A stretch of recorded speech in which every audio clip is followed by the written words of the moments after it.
Gustavo Ferraris es ingeniero agrónomo de la Universidad Nacional de Rosario y magíster en Ciencia del Suelo de la UBA y se desempeña en el INTA Pergamino como especialista en nutrición, fertilidad y manejo por ambientes.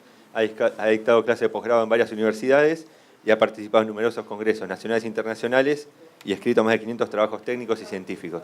Y bueno, Gustavo, por favor. Bueno, buenos días. Quiero agradecer a Presid, por haberme invitado a participar en este taller y muy especialmente a todos ustedes. Es el tercer taller que me toca a sala llena, así que realmente les agradezco que el aprecio, que se acerquen a conversar sobre temas técnicos. Cuando nosotros analizamos el ambiente productivo, de la zona núcleo y de la región pampeana en sí, ¿no es cierto?, la llamamos región pampeana, ¿no?, por las características productivas, de tener suelos profundos y ricos en materia orgánica y nutrientes, un clima suave con escasos desvíos de la media y donde nosotros podíamos hacer multiplicidad de cultivos, ¿no? Si estamos más hacia la zona núcleo, inclusive, ¿no es cierto?, con cercanía a los lugares, a los puertos y lugares de comercialización, todo lo cual le ha dado a lo largo del tiempo grandes ventajas competitivas. Sin embargo, ¿no es cierto?, esto viene cambiando, ¿no? En los últimos años nos hemos encontrado sobre todo, ¿no es cierto?, con un clima que ha mostrado mucha mayor variabilidad y desvíos de lo que es la cuestión tradicional. Basta ver la campaña pasada, en diciembre, donde nosotros nos encontramos con una ola de calor que acumuló 275 horas por arriba de 30 grados centígrados. Para ver lo que significa eso, ¿no es cierto?, basta compararlo con la campaña anterior, donde fueron aproximadamente 100 horas, y con la campaña 2008-2009, el paradigma de la sequía, donde prácticamente se acumularon las mismas horas por arriba de 30 grados entre diciembre de 2008 y febrero de 2009 que solamente en diciembre de 2013. Para contraste de eso, ¿no es cierto?, en los primeros días de febrero nos atravesó una lluvia que en algunos lugares llegó a superar los 300, inclusive a 400 milímetros, siendo prácticamente el evento más dramático de la campaña porque no hubo la posibilidad de compensarlo. Entonces, ¿qué hacemos, ¿no es cierto?, ante un clima con tanta incertidumbre? Bueno, no podemos hacer otra cosa que adaptarnos, tratar de adaptarnos a él, ¿no? Y en ese camino de adaptación, ¿no es cierto?, está la posibilidad de variar la fecha de siembra del maíz.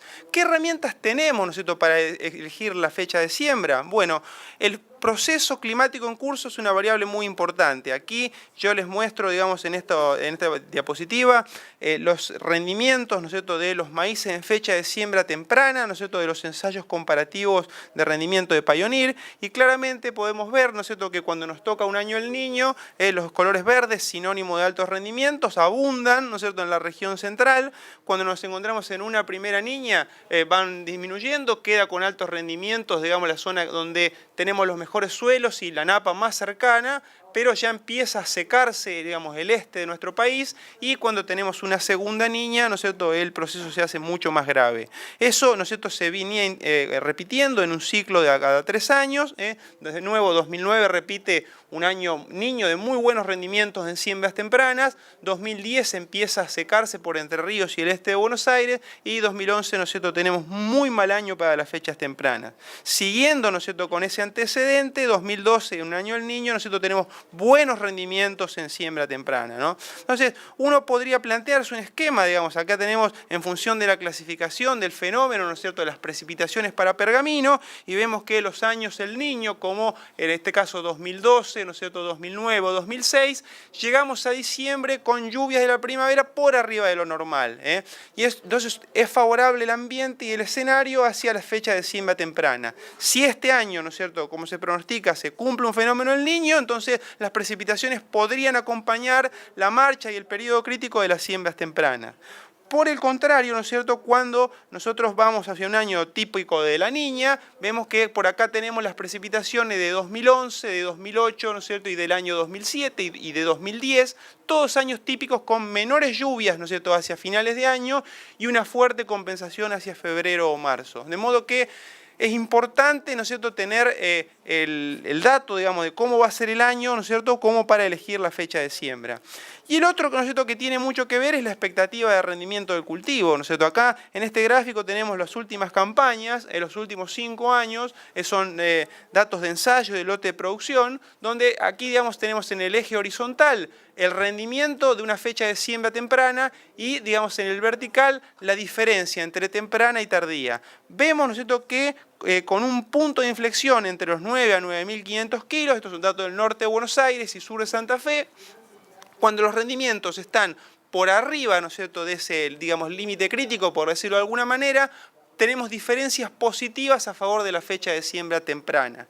Pero por el contrario, ¿no es cierto?, cuando los rendimientos están por debajo de ese nivel, predominan las fechas de siembra tardía. Fíjense, entonces, que el análisis de los últimos años corresponde a un escenario seco. Fíjense los puntos amarillos, ¿no es cierto?, que corresponden al último año, como prácticamente tenemos una caída donde, llegado a un punto de estrés, el rendimiento de la fecha temprana se cae exponencialmente, ¿no es cierto? Tenemos un nivel de estrés tremendo y nos hace revisar incluso algunos paradigmas. Nosotros, por ejemplo, el hecho de que el maíz es muy dependiente de la radiación para tener altos niveles de rendimiento. Fíjense que el 2013 tuvimos un febrero muy nublado, con muchas precipitaciones, pero una brecha de hasta 10.000 kilos en pergamino a favor de siembras tardías que rendían muy bien contra siembras tempranas que habían sido, digamos, atravesadas por la ola de calor de diciembre. Entonces, proceso climático, potencial de rendimiento, variables muy importantes, ¿no es cierto?, para tomar la decisión de cuándo sembrar.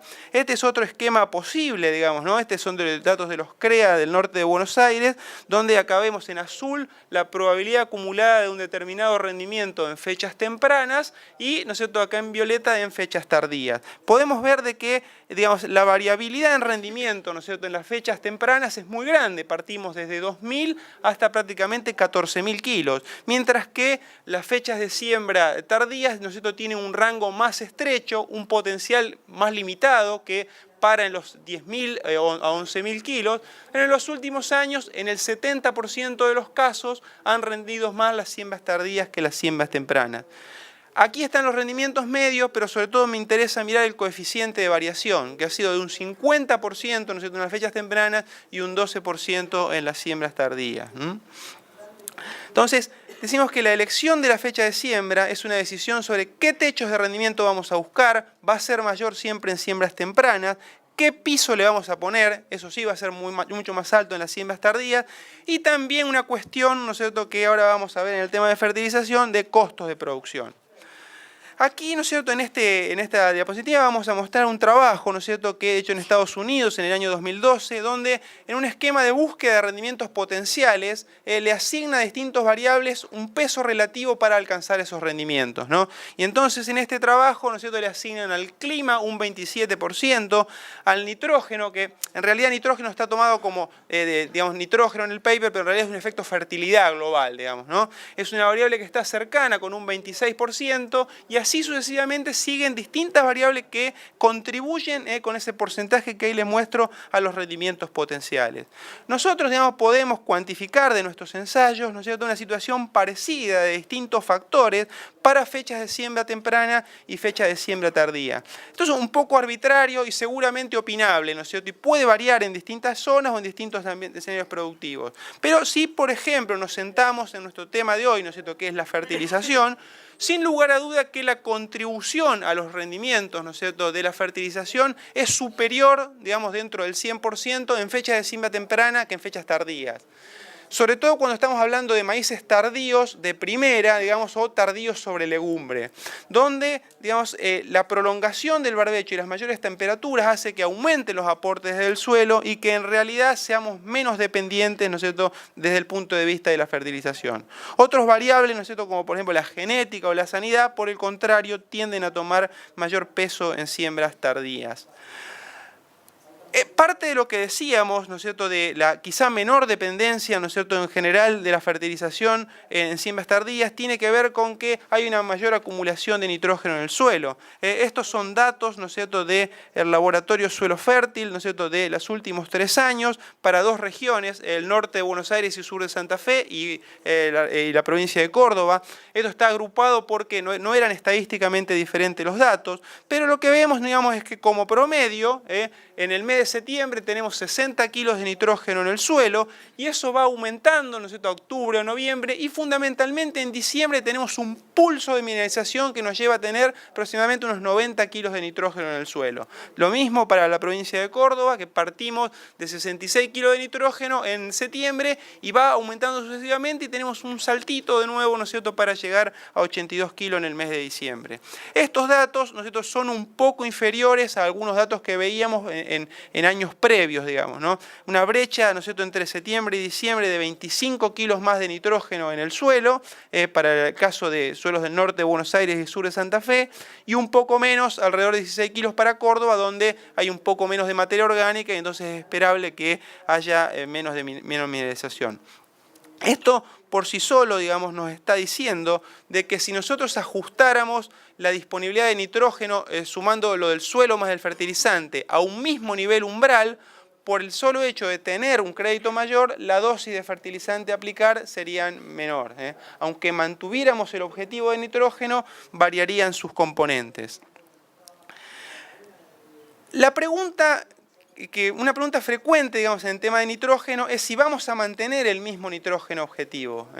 Y este es un ejemplo de, en alguna medida, resume lo que nosotros venimos viendo en nuestros experimentos. Acá está la curva de respuesta sumando nitrógeno, suelo más fertilizante en siembras tempranas y en siembras tardías. Y lo que vemos es que si nosotros nos planteamos un objetivo alto de rendimiento, por ejemplo queremos sacar 10.000 kilos por hectárea, no varía demasiado el nivel umbral. Es como que ambas funciones tienden a juntarse, ¿no es cierto?, en el punto del rendimiento máximo. Pero que si yo estoy en una estrategia, digamos, de un ambiente con muchas restricciones y lo que quiero hacer es decididamente bajar costos o fertilizar muy poco, voy, digamos, a perder menos en el maíz tardío. Eso tiene que ver con que si yo trabajo en bajos niveles de nitrógeno, el aporte de la mineralización que ocurre en los maíces tardíos tiene un mayor peso relativo. En cambio, cuando yo voy en un ajuste de 150 unidades de nitrógeno, digamos, la diferencia de mineralización que puede haber entre ambos, digamos, se hace en alguna medida un poco menos relevante. De modo que nosotros podemos plantearnos este esquema, de que corresponde a un ensayo de pergamino, ¿no es cierto?, hecho en una fecha de siembra temprana y en una fecha de siembra tardía. En la siembra tardía, ¿no es cierto?, el testigo tiene un mayor rendimiento, 1.650 kilos más. Eso tiene que ver con una mayor absorción de nitrógeno en planta entera y en grano proveniente del fertilizante. Eso mismo lo podemos ver, ¿no es cierto?, acá de una forma muy visual, digamos. En el mes de octubre, ¿no es cierto?, veíamos fuertes deficiencias de nitrógeno y hacia diciembre, en el mismo testigo, ¿no es cierto?, aunque también no recibía fertilización, logra tener un mejor nivel de productividad producto de los mayores aportes al suelo. Ahora bien, cuando nosotros agregamos el fertilizante, la respuesta relativa es mayor en la fecha de siembra temprana, porque al partir de un menor nivel de nitrógeno de base tenemos una brecha de un 32%. Esa brecha se reduce a un 17% en la siembra tardía y los rendimientos finales en general se emparejan, mostrando esa confluencia, ¿no es cierto?, entre ambas curvas de fertilización. Incluso, digamos, acá se evaluaron 2 dosis de nitrógeno. Hay una respuesta a dosis, ¿no es cierto?, en la siembra temprana y en la siembra tardía, ya con la primera dosis, se logra saturar el rendimiento. Maíz tardío y maíz de segunda es un concepto muy diferente desde el punto de vista nutricional. Estos son ensayos, ¿no es cierto?, realizados con el CREA Teodelina, el CREA Santa Isabel, digamos, donde vemos para un mismo sitio, ¿no es cierto?, la disponibilidad de nitrógeno a la siembra en una misma fecha, en una fecha de siembra tardía, sin antecesor invernal y un maíz de segunda sobre trigo. Podemos ver casi 70 kilos de nitrógeno de diferencia producto del consumo de trigo y de la inmovilización. Como consecuencia de eso, el aumento de rendimiento producto de fertilizar con nitrógeno fue de casi un 10% en las siembras tardías y de un 70% en las siembras de segunda. Todo lo que hablamos de un mayor crédito de nitrógeno para un maíz tardío es para un maíz tardío sobre barbecho, de primera o a lo sumo de legumbre. Cuando tenemos una gramínea, el consumo de esa gramínea y la inmovilización en sus residuos provoca que el ambiente incluso pueda ser más restrictivo que en una fecha de siembra temprana. Sin fertilización logramos un piso, ¿no es cierto?, de 8.000 kilos en la siembra tardía de primera, pero no superamos los 5.000 kilos, ¿no es cierto?, en el maíz de segunda. Entonces nosotros nos podemos plantear distintos escenarios de maíces tardíos y preguntarnos si tenemos que fertilizarlos o no, o nos podemos quedar con el nitrógeno del suelo. Y acá vamos a ver dos ejemplos, ¿no es cierto?, donde la decisión correcta fue diferente. En el primer caso, ¿no es cierto?, tenía un ambiente limitado en cuanto a potencial y más de 100 kilos de nitrógeno en el suelo.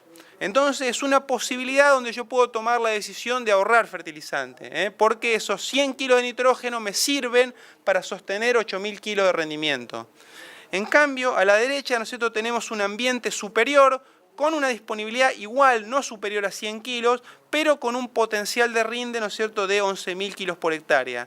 Y entonces, recurriendo a fertilizar con nitrógeno, tenemos una brecha y una respuesta en rendimiento de un 17%. Entonces, las variables son las de siempre. La brecha y el aumento de rendimiento, la eficiencia de uso de nitrógeno, ¿no es cierto?, va a ser levemente inferior si partimos de un crédito superior de nitrógeno en el suelo. Pero de que estemos muy arriba de 100 unidades de nitrógeno o estemos alrededor de ese valor y del potencial de rendimiento del sitio va a depender la decisión, ¿no es cierto?, de que vamos o no a fertilizar con nitrógeno.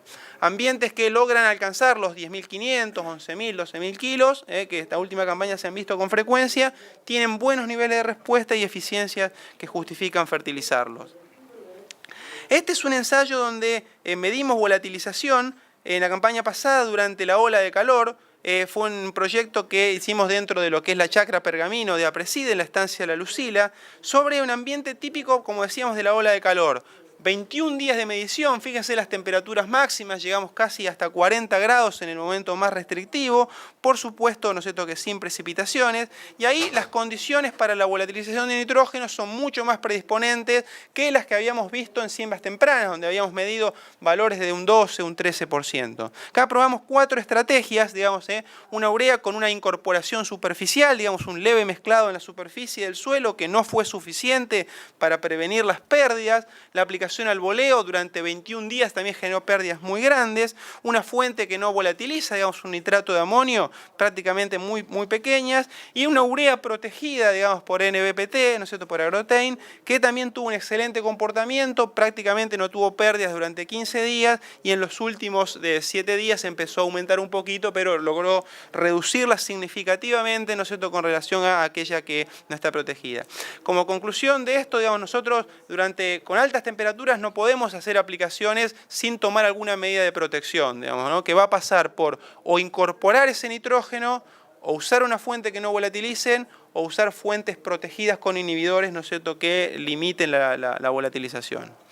Con relación a fósforo, digamos, nosotros venimos viendo en los últimos años, realmente producto de la fuerte caída de los pisos, digamos, en los niveles de fósforo que venimos encontrando, fuertes respuestas al agregado de este nutriente, incluso con diferencias entre dosis. Entonces, a modo de graficarlo, ¿no es cierto?, esto es una tesis, ¿no es cierto?, de Guadalupe Tellería, defendí hace pocos días.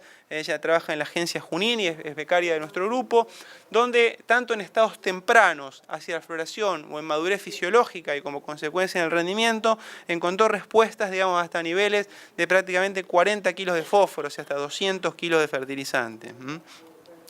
Ahora, ¿qué pasa o qué diferencia tenemos entre fechas de siembra tempranas y tardías? Encontramos que, por ejemplo, en fechas tempranas, que es lo que vemos aquí en azul, las menores temperaturas hacen que, digamos, la necesidad de fósforo por parte del cultivo, ¿no es cierto?, y la pérdida de crecimiento sea mucho mayor.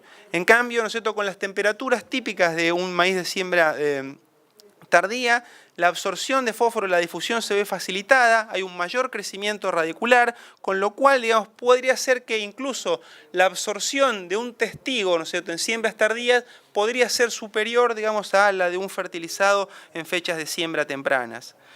Nosotros podemos decir de que en nuestras experiencias de respuesta a la fertilización fosforada en siembras tardías nos indican que si el nivel de fósforo es bajo, la respuesta se mantiene, pero esta es de menor magnitud y en general se satura con dosis de fertilizantes menores. Así, si nosotros, por ejemplo, separamos distintas poblaciones, en fecha de siembra temprana podemos encontrar que en niveles muy bajos de fósforo tenemos una gran respuesta a dosis, prácticamente hay respuesta hasta una dosis de reposición. En niveles intermedios, digamos, hay una saturación a dosis que son habituales de campo, como 80 a 100 kilos por hectárea, y a niveles altos de fósforo muchas veces tenemos una respuesta a un efecto arrancador que permite un mayor crecimiento inicial. En siembras tardías, ¿no es cierto?, es poco probable, no tenemos ese efecto arrancador, y tenemos saturaciones, ¿no es cierto?, de respuesta a dosis más bajas, ¿no es cierto?, que la que tenemos en fecha de siembra temprana.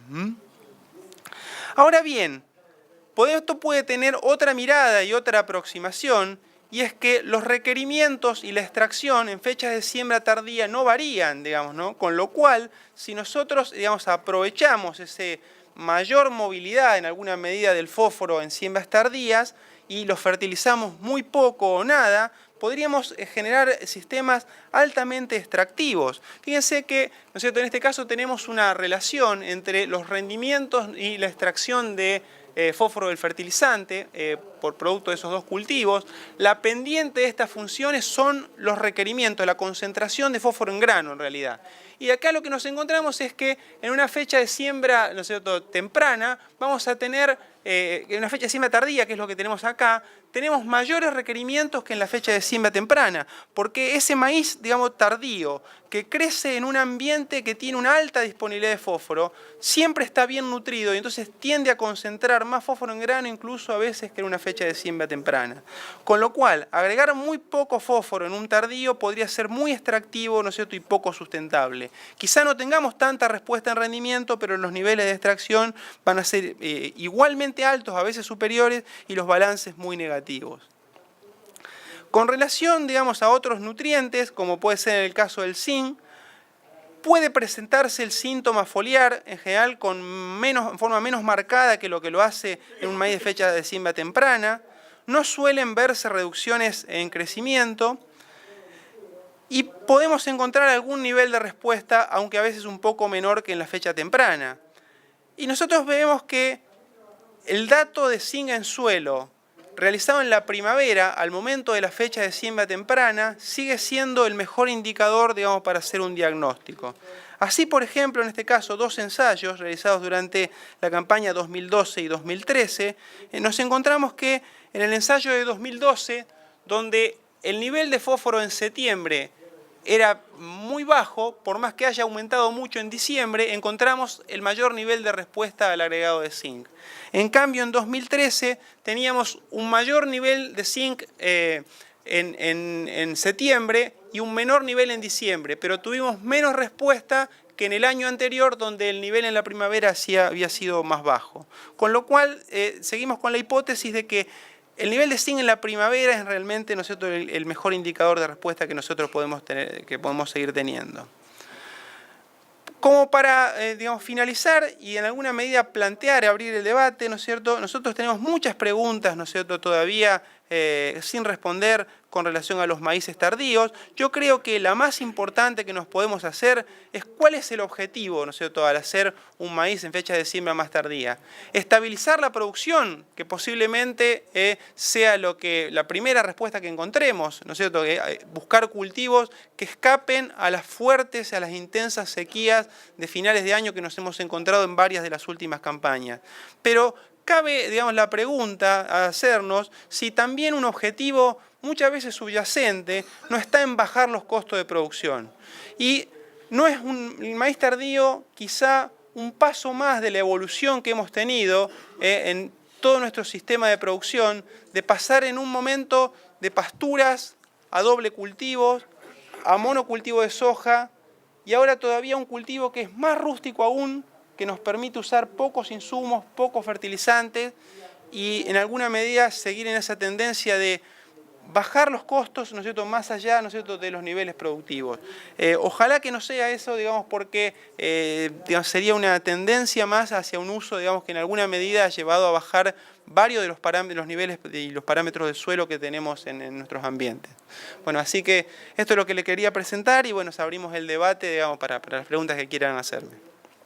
Bueno, vamos a tener 7, 10 minutos máximo de preguntas, así que por favor vayan levantando la mano, así les alcanzamos el micrófono.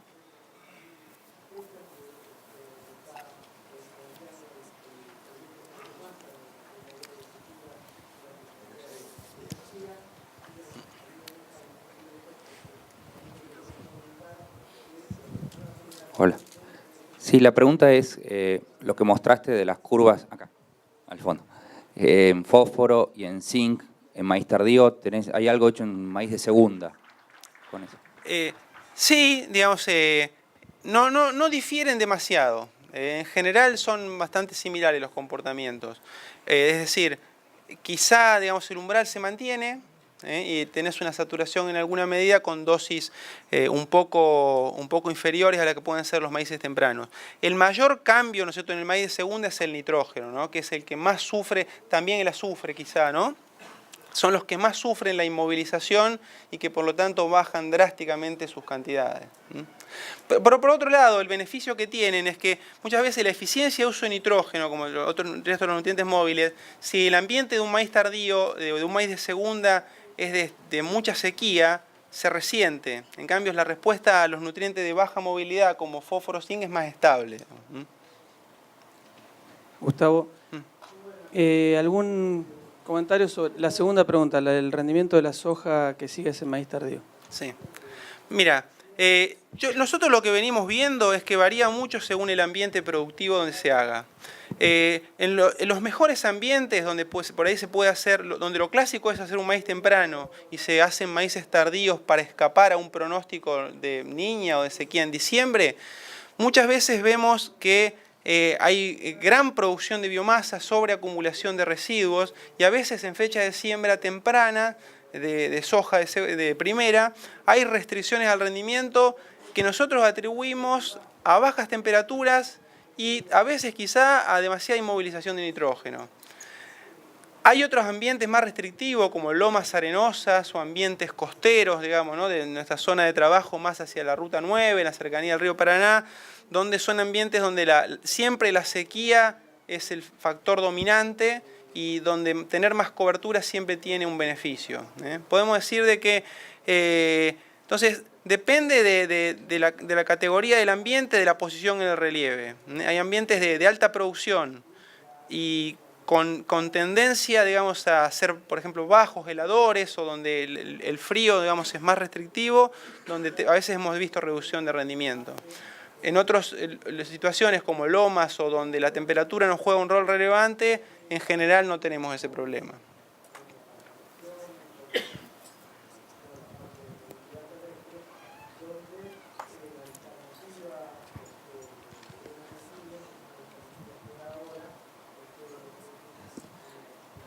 Llegó.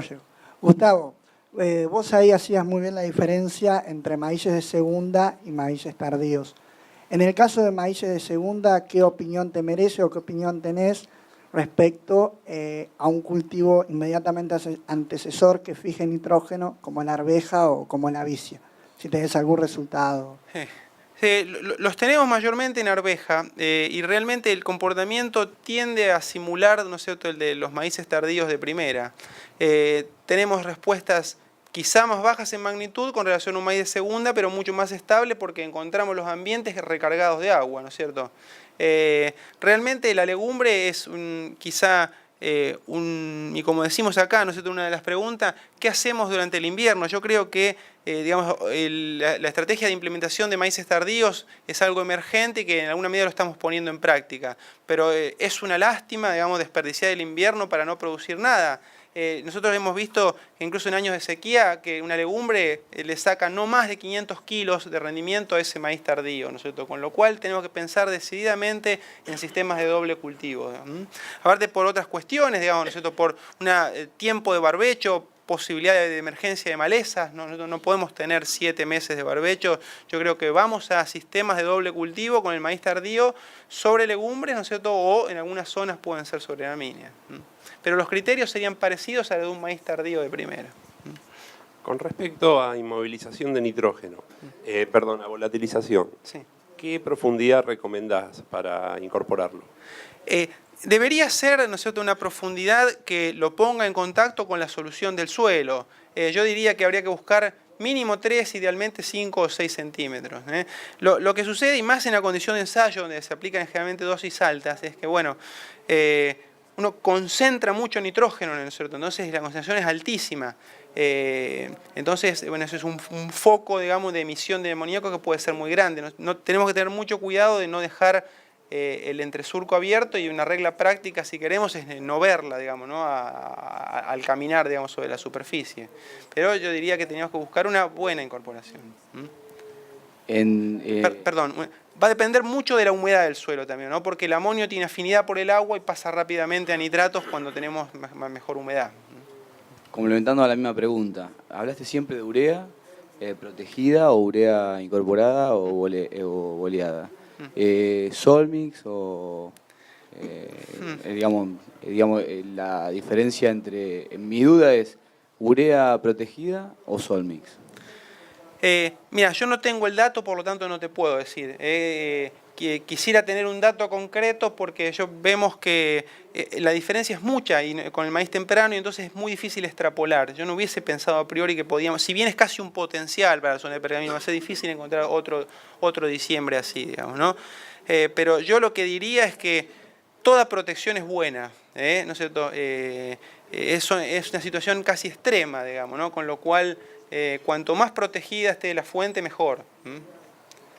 Incluso posiblemente existe la posibilidad a lo mejor de usarlo por separado de los líquidos, también usar el NBPT, ¿no es cierto? Y creo que sería una situación donde es recomendable usarlo. Bueno, disculpen, pero por el tiempo vamos a dar una pregunta más, que ya habían levantado la mano, y después vamos a tener que cerrar para dar el espacio al próximo taller. Gustavo. Bueno. Si viste correlación en fertilización con zinc y fósforo con vuelco, el comportamiento del vuelco en maíces. ¿Correlación entre zinc y fósforo? Fósforo. ¿Con relación al vuelco? Sí. No la hemos visto, no. Realmente este año hubo mucho vuelco en lotes de maíces tardíos. Mayormente tuvo que ver en alguna medida con la genética y la susceptibilidad de algunas enfermedades. Nosotros teníamos varios ensayos, a veces algunos muy fertilizados, por ejemplo con nitrógeno, que es un factor que, digamos, se asocia en general a un crecimiento más vigoroso, favoreciendo la presencia, por ejemplo, un green snap, y no hemos tenido problemas. Si la genética era buena y tenía fortaleza, no hubo problemas, digamos, ¿no? Bueno, disculpen, nos habían quedado 2 manos levantadas, pero vamos a tener que ir cerrando.